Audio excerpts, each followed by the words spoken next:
Hello guys and welcome to AI Basics. In this tutorial, we're going to look at how to turn off the auto-delete activity in Gemini AI. Now let's begin. On any browser of your choice, simply go to gemini.google.com and click on Enter. If you have not signed in already, do sign in right now. Once you have signed in, this is like the home page of Gemini.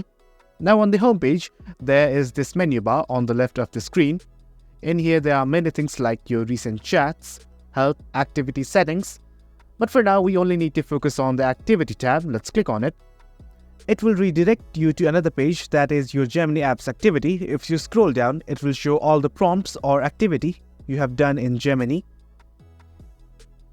Now here's the main thing we need to focus on, which says deleting activity older than 18 months. Simply click on this tab or this button. Let's click on it. Now a new pop-up has opened saying auto-delete activity. If you click on this drop-down, you can select the range of auto-delete.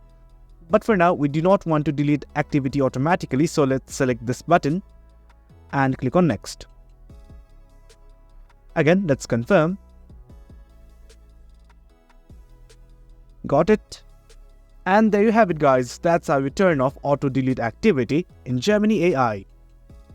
Hope you guys found this video informative, and for more content like this, do remember to hit like, share and subscribe. Thank you.